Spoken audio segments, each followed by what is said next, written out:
अक्सर ही कुछ लोग सवाल करते हैं, बाबा खाटू श्याम जी की कृपा पर शक करते हैं कि हम तो बाबा के बहुत सच्चे भक्त हैं। हर 11 पर बाबा के धाम जाते हैं, बाबा को दंडवत भी लगाते हैं, निशान चढ़ाते हैं, अर्जियां लगाते हैं, बाबा के सामने आंसू भी बहाते हैं और घर पे भी बाबा का दिन रात ध्यान धरते हैं। उसके बावजूद भी घर में बीमारियां, कर्ज पे कर्ज, घर में कलह, कोई भी रोजगार व्यापार नहीं। अरे पड़ोसी और जान पहचान के लोग तक ताने मारने लगते हैं कि ये तो बाबा का बहुत बड़ा भक्त है, पर जीवन में इसके हमसे भी ज्यादा उथल पुथल हो रही है। तो आखिर इतनी पूजा पाठ, इतना नाम जाप, इतना घंटी बजाना, इतना माला फेरना, इतना मंदिर जाना, इन सब का क्या लाभ? कोई चमत्कार नहीं होता श्याम का। ये तो सब कहने की बातें हैं। अगर आपके भी विचारों में ऐसे भाव आने लगे हैं तो हाथ जोड़कर प्रार्थना है कि यह वीडियो आगे जरूर देखना। मन में शांति और भक्ति का ऐसा बीज अंकुरित होने लगेगा जो आपने कभी सोचा भी ना होगा। जय श्री श्याम। मैं हूं आपका भाई, बाबा का सेवक अलंकार तोमर। जब हम किसी बैंक से रुपए उधार लेते हैं, मतलब कर्ज लेते हैं, तो उस वक्त तो बड़ा मजा आता है। नोटों की गड्डियां दिल खुश कर देती हैं, उनसे हमारा बहुत सारा काम चलता है। धीरे धीरे समय गुजरता चला जाता है। उधारी आज चुका देंगे, कल चुका देंगे के चक्कर में बरसों बीत जाते हैं। मालूम पड़ता है एक समय ऐसा भी आता है कि जितना रुपए उधार लिया होता है उससे भी ज्यादा ब्याज चढ़ चढ़ के कर्ज उतना ही अधिक हो जाता है कि अब उस कर्ज को चुकाने की स्थिति में ही हम नहीं रहते हैं। हम हाथ खड़े कर लेते हैं कि अब हमारे बस की बात नहीं है। तब हमारे सामने 3 स्थितियां उत्पन्न होने लगती हैं।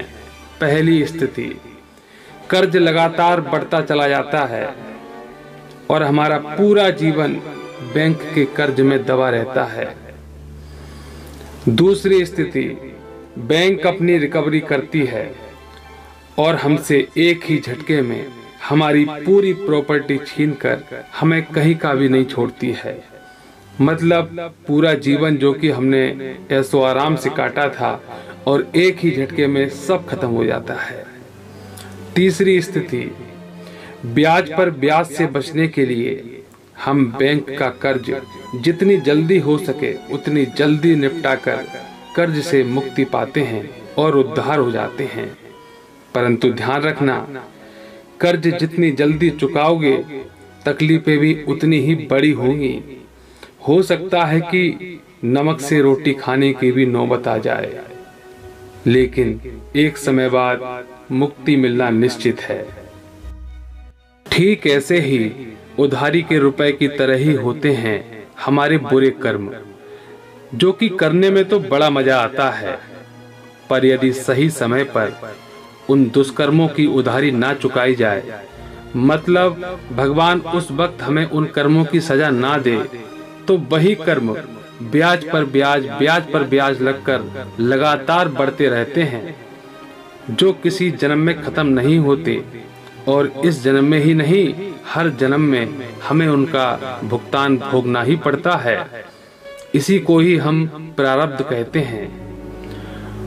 और जब आप भगवान की भक्ति करने लगते हो, उसे अपना पिता मानने लगते हो, तब दुनिया का ऐसा कोई भी पिता नहीं होता जो अपने बच्चे को हर जन्म में बुरे प्रारब्ध के बंधनों में बंधा देके कर्ज पे कर्ज, ब्याज पर ब्याज देता हुआ देखे।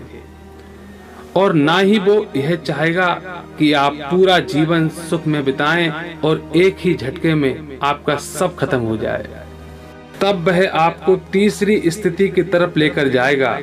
आपके प्रारब्ध में जितने भी पाप कर्म कर्ज के रूप में होंगे, वो उन सब को तेज तेज लाकर आपको लगातार कष्ट दिलाकर तब तक नष्ट करेगा जब तक कि आपके आगे पीछे का ब्याज बट्टा का हिसाब किताब बिल्कुल क्लियर नहीं हो जाता।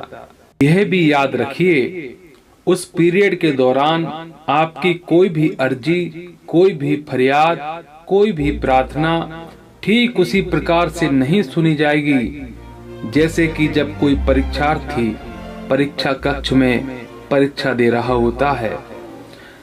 परीक्षक उसका कितना भी खास क्यों ना हो, वह परीक्षक से कुछ प्रश्नों के उत्तर बताने को कितनी भी जिद क्यों ना करे, लेकिन परीक्षक हमेशा उस समय मौन रहता है और जैसे ही परीक्षा खत्म होती है वह सारे प्रश्नों के सही सही उत्तर बता देता है और बाद में परीक्षा में उत्तीर्ण होने पर वही परीक्षक उस परीक्षार्थी को गले लगा लेता है, बधाइयां देने लगता है, वह अपना उस पर पूरा प्यार लुटाने लगता है। ठीक ऐसा ही हर भक्त के जीवन में होता है। जब भी आपको अपने दुखों से तकलीफ होने लगे तो देख लेना, इतिहास गवाह है इस बात का कि जो भी श्याम के भक्त आज मौज में रहते हैं, जरा उनके पीछे का भी बैकग्राउंड उठाकर देख लेना। यूं ही नहीं मौज में आए हैं वो, उन्हें भी तो तोड़ा गया है, उन्हें भी मरोड़ा गया है, उन्हें भी तपाया गया है, उन्हें भी कुंदन बनाया गया है, तब जाके श्याम के काबिल कहलाया गया है, तब जाके उन्हें भक्तों की संख्या से नवाजा गया है। प्यारे भक्तों, अब कभी भी संकट आए, दिल घबराए, कुछ भी ना समझ में आए, बस हाथ जोड़कर उनका स्मरण कर उन्हें धन्यवाद देना और कहना, प्रभु तेरा किया मुझे सब स्वीकार है, तू मेरा पिता है। और एक पिता अपने बेटे के लिए गलत भी करता है तो भी अच्छे के लिए ही करता है। ये नियम बांध लो, फिर देखना होता है क्या। कहते हैं ना, प्रेम के पाले पड़ के प्रभु को खुद के नियम बदलते देखा, अपना मान भले घट जाए पर भक्त का मान न टलते देखा। प्यारे भक्तों, अगर आपको ये बात अच्छी लगी हो तो कमेंट में जरूर बताइएगा। आपने हमारी ये पूरी वीडियो बहुत ही ध्यान से देखी, इसके लिए आपका बहुत बहुत धन्यवाद। बाबा श्याम आप सभी पर अपनी कृपा बनाए रखें। जय श्री श्याम।